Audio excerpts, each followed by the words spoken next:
अपने आप को बुरे लोगों से बचाने के लिए हमेशा शमशान घाट में सोती थी। वो एक ऐसी महान औरत थी जिन्होंने चिता की आग पर रोटियां पकाकर हजारों बच्चों की, अनाथ बच्चों की भूख को मिटाया था। और वो हमेशा मानती थी कि चिता की आग से ज़्यादा पेट की आग मायने रखती है।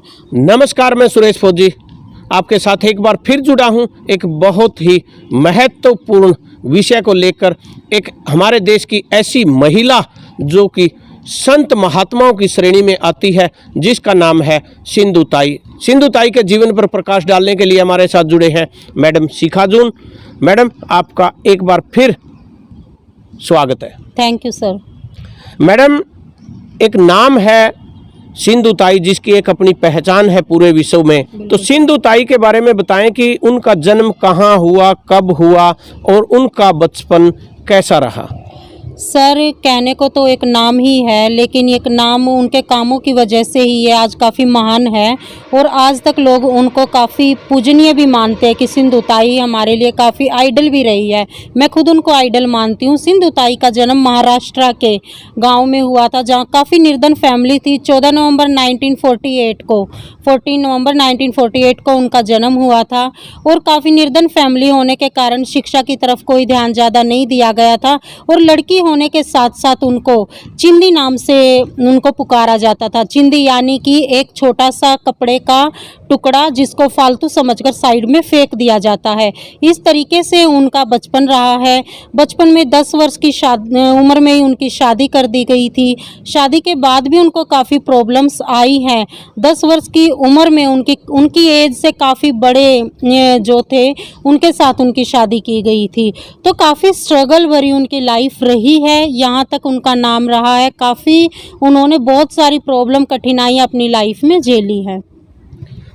मैडम, महज 10 वर्ष की आयु में शादी कर देना एक बहुत ही दिल दहला देने वाली बात है, लेकिन शादी के बाद उनका किस प्रकार का जीवन रहा, आगे के जीवन के बारे में भी थोड़ा प्रकाश डालिए।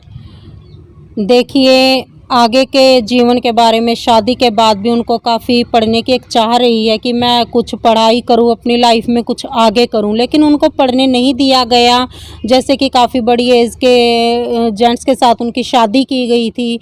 शादी के बाद हुआ क्या था कि उनको घर परिवार संभालने के लिए ही रख दिया कि आप सिर्फ घर ही संभाल सकती हो, आपको घर संभालना, अपने बच्चे पैदा करो, बस यहीं तक उनकी लाइफ थी। लेकिन एक लाइफ का कुछ ऐसा मोमेंट आया कि वो बाहर जैसे काम करने जाती थी, तो जिस टाइम उनको घर से निकाला गया काम करते करते, उनके पति ने उनके ऊपर एक आरोप लगाया था चरित्रहीन होने का। चरित्रहीन आरोप लगाकर उनके पेट में वो गर्भवती थी, बच्चा था, गर्भवती होने के कारण घर से निकाला और एक तबेले में उनको डाल दिया गया था, मरी हुई समझकर कि अब ये मर चुकी है। यहाँ पर मैं बाद में बोल दूंगा कि भाई मर गई है, गाय के बीच में ये सब हो गया है, लेकिन वहाँ भी वो नहीं मरी और वहाँ से उनकी जो ज़िंदगी थी, एक बोलते कि एक कहीं ना कहीं एक ऐसा पड़ाव हर किसी की लाइफ में आता है, एक टर्निंग पॉइंट उनकी लाइफ में आता है कि जिसे हम चेंजिंग पॉइंट बोल सकते हैं।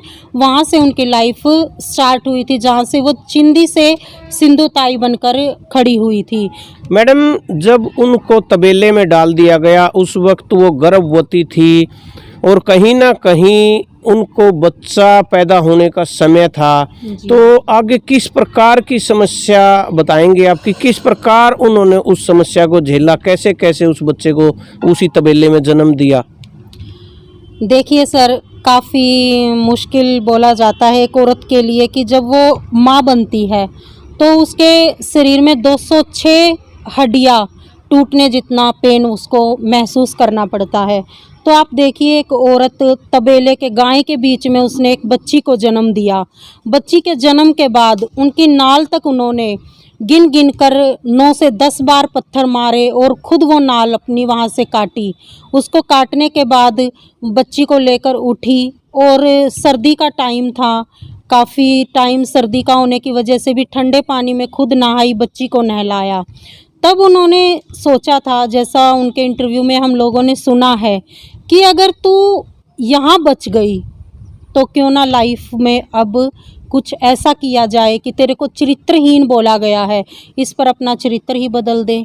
तो उन्होंने वहाँ से चिंदी से सिंधु ताई बनकर वो खड़ी हुई थी और आगे चलकर उन्होंने अपनी एक पहचान सिंधु ताई के नाम से बनाई है।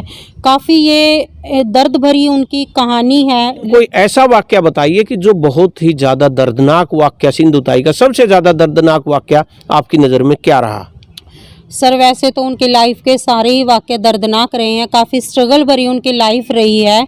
लेकिन एक वाक़या ऐसा था कि एक समय सिंधु ताई की लाइफ में ऐसा आया था कि पूरा दिन वो जो काम करती थी उस काम से उनका घर रसोई का खर्च पूरा नहीं उठा सकती थी। तो सिंधु ताई अपने आप को बुरे लोगों से बचाने के लिए हमेशा शमशान घाट में सोती थी। तो वहाँ पर वो सोती थी तो उन्होंने देखा कि मुर्दों की जो चिताएं जल रही हैं, तो उन्होंने वहीं पर खाना पकाना शुरू किया और जो बच्चे उनके साथ थे उनको उन्होंने पकाकर खाना वहीं पर खिलाना शुरू किया कि वो हमेशा यही मानती थी कि जो चिता की आग है उससे बड़ी होती है पेट की आग।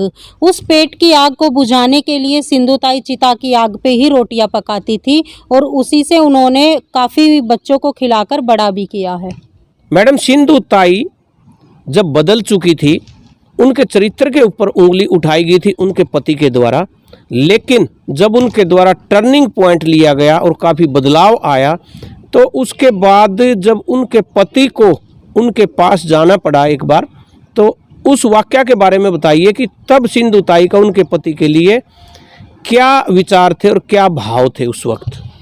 सर जब उनकी लाइफ काफ़ी बदल चुकी थी, उनको लोग उनके नाम से जानने लगे थे, उनकी एक अपनी पहचान हो चुकी थी, तब सिंधु ताई के लिए एक ऐसा समय आया कि उनको अपने ही गांव में दोबारा से जाना पड़ा और वहाँ पर उनका काफ़ी सम्मान किया जा रहा था और लाइन से वो चलती हुई जा रही थी। जैसे वो लाइन से चलती हुई जा रही थी, उसी लाइन में उनके पति खड़े हुए थे और उनकी आंखों में आंसू थे। वो उनकी तरफ एकटका देखे जा रहे थे और उन्होंने वहाँ पर बोला था कि मैं दोबारा तुम्हें अपनाना चाहता हूँ। तब सिंधु ताई ने उन्हें एक बात बोली थी कि देखो, जिस टाइम तुमने मुझे छोड़ा था उस टाइम एक चरित्रहीन बोलकर, एक चरित्रहीन औरत बोलकर मुझे छोड़ा गया था, लेकिन आज मैं हजारों बच्चों की माँ हूँ और इन बच्चों के लिए ही आज मैं यहाँ आई हूँ।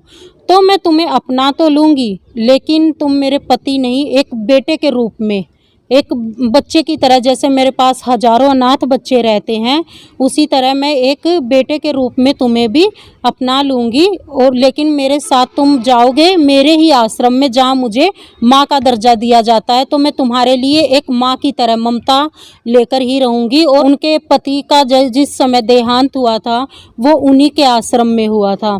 तो ऐसी बहुत सारी घटनाएं सिंधु ताई की ज़िंदगी में रही हैं जो हम सबको प्रेरणा देती हैं। वहीं से उन्होंने अपने आप को उन्हीं बच्चों को समर्पित कर दिया था जिन बच्चों का कोई घर बार नहीं था और अनाथ बच्चे थे जिनके कोई पेरेंट्स नहीं था, जो फुटपाथ पे घूमते थे, खाने को कुछ नहीं था।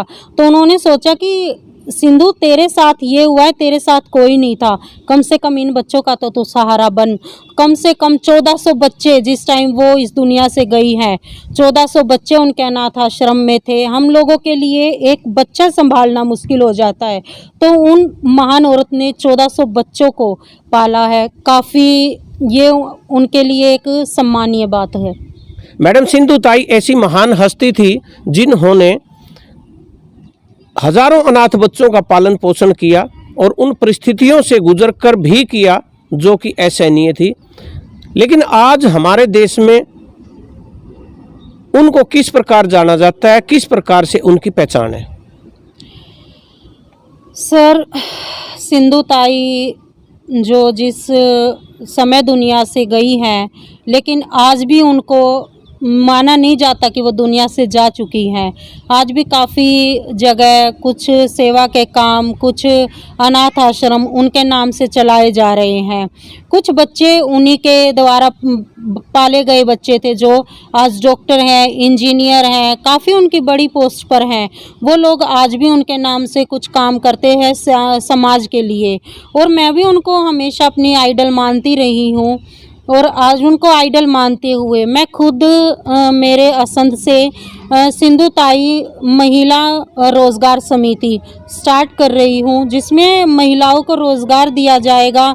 मैं भी चाहती हूँ कि कोई भी महिला घर पे ऐसे फ्री ना रहे और वो अपनी सेल्फ डिपेंड बने।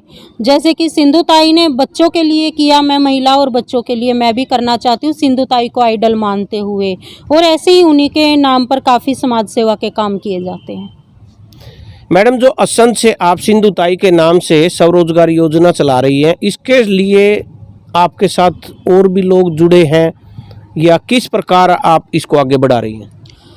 सर, असंध से मेरे साथ काफ़ी लेडीज़ जुड़ चुकी हैं। 300 से 350 लेडीज़ असंध से ही मेरे साथ जुड़ चुकी हैं इस टाइम पर, और कुछ लेडीज़ को काम दिया भी जा चुका है। इसके साथ मैं उन लेडीज़ को भी रिक्वेस्ट करूंगी, अगर आप घर बैठे हैं, फ्री हैं और सेल्फ डिपेंड होना चाहती हैं तो मेरे साथ जुड़े।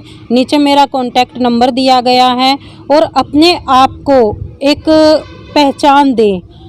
हमेशा अपने लिए हमेशा खड़े रहें और अपने बच्चों के लिए और परिवार के लिए। बहुत बहुत धन्यवाद मैडम जी। जिस प्रकार पूरे देश में सिंधु ताई के चरित्र का निर्माण हुआ और सिंधु ताई के टर्निंग पॉइंट के बाद आज हजारों संस्थाएं सिंधु ताई के नाम से इस प्रकार समाज सेविका का काम कर रही है, समाज सेवा कर रही है। मैडम शिखा भी इसी प्रकार असंध में एक सिंधु ताई के नाम से संस्था चला चुकी है, जो कि महिलाओं और बच्चों के लिए काम करेगी। तो आप सभी जो भी इस वीडियो को देख रहे हैं, अगर समाज सेवा से जुड़ने चाहते हैं, सेल्फ डिपेंड होना चाहते हैं, तो मैडम का जो नंबर दिया गया है तुरंत संपर्क करें और इनके साथ जुड़े। मिलते हैं जल्दी ही किसी विशेष और मुद्दे को लेकर। जब तक देखते रहिए हमारा YouTube चैनल सुरेश फौजी। जय हिंद, जय भारत।